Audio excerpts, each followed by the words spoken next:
to the RunRx Podcast, where we talk about all things running. As many runners know, it's 90% mental. So join Coach Valerie and Coach Caroline as we go through the mental side of running. Hi, and welcome to the RunRx Podcast. I'm your host, Coach Caroline, and I'm here with Coach Valerie. Coach, we teach strength. Strength is one of the pillars that we do all of our run practices on. What makes our strength different? Can you talk to me about that? Sure. And this is fun because I started out as a strength trainer when I very first got into fitness. So I was a strength coach, and then I did group fitness classes to supplement. And back then it was very funny because women either did aerobics, very few were in the weight room. So I was always on this quest to try to get more women into the weight room. And I started in the beginning with circuit training, where you would do like a couple of machines and then you would do some cardio to keep the heart rate up. Now they call it HIIT training, but back then we called it circuit training. Yep. So I would always, try to do that back and forth, or even bring dumbbells in the aerobics room. That was wild.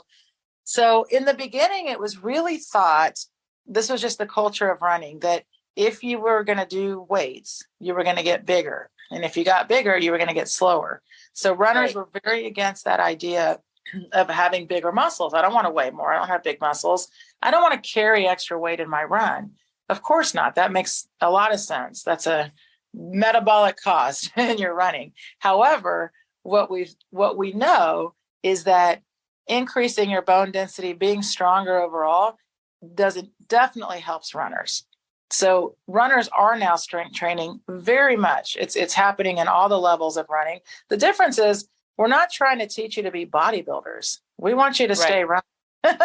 So in the beginning, people didn't understand the difference of what I call, the common term now is like functional strength training. I like to do things that are called body weight muscles activation. And then what I teach for running is very much, it's a challenge to think about, but in running, we use what's called a reflexive response of the muscle. So there's not really a lot of active muscle contraction in running. And that's all people know. They only know to do like bicep curls or shoulder presses, right? It's all like, it's a body part plus an active movement, right? Leg curls, leg extensions, step ups, everything is kind of a different movement. So the muscle is, you're telling the muscle what to do. You're curling it, you're lifting it, you're pressing it. So, but before, I think, this is what we teach with RunRx, is before you do those kinds of exercises, first, do you know how to unweigh your body weight or use your body weight? Do you know how to activate your glutes? Do you know how to make sure you're using your center versus using like your neck or ribs? So a lot of people, when they come through, we teach them how to, and it's a funny word, but how do you, people have heard a lot when they run. I hear this all the time. My PT said my glutes weren't firing, so I should do glute exercises. So then they're doing like step ups and squats, and great. Those are great exercises, guys. But first, learn how to activate your glute. You should be able to sit or stand and know what your glute does. And it's important. It sounds funny, right? But I will ask people, can you isolate your right and left glute? Can you squeeze your right and left glutes separately? And can you do it rapid fire? You see what I mean? Like, you should be able to communicate with your muscles. Now, do you need to do that while you run? No. There's no way you could run and try to squeeze your muscles. I mean, you would be really not running. You would be squeezing your muscles. However, should you be able to know how to activate your glute? Yes. That way, by the way, when you run, all your muscles are working. They just work on their own. The more you can understand what your muscles do and how to work them correctly, they'll also work correctly in your run. So we do things like walking glutes, where you learn how to activate the glute and walk and use it. So that way you understand what it is it's supposed to do. It's not something you would do like 3 sets of 10 in a workout. It's an activation exercise. Same thing with like hip lifts. We teach you how to lift your hips. And then we do tell you like what muscles you should feel to make sure you're patterning correctly. And this is important because in your running, you use less than 10% active muscle contraction. but we have to use active muscle contraction in our practice and learn how to use it so we can let go of it in running. Yeah, and I think that's so fascinating, especially when you talk about like where we should be feeling it. Like you said, I don't squeeze my butt when I run, but No, I hope not. I can work on squeezing my butt and connecting to my butt and activating it, as When I'm doing firing my it, whatever you want to call it. Yeah. And it's just amazing to me. And there have been times that when you and I've worked out and I'm doing something, or we're working on even a drill that we're doing in a clinic, where it's really helpful when you do say, you shouldn't be feeling this in your quad. You should be feeling it in your core, right? Or it should be coming from some other part of your body that you don't think about. You think you're lifting your leg, so it should be coming from your leg, right? But no, you're lifting from your center.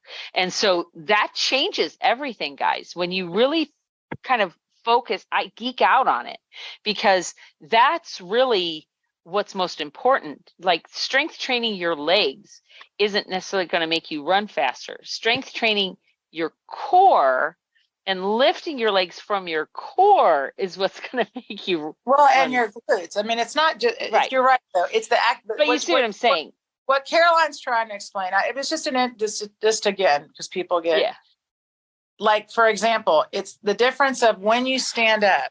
Do you bend over to stand up? Or can you hold your upper body lifted and stand up? Those are two separate things. Yes. It's not about like muscles. It's about understanding, one, how to stand up. And then if you cannot stand up without bending over, then we start having discussions like, yes, you do need more hip strength.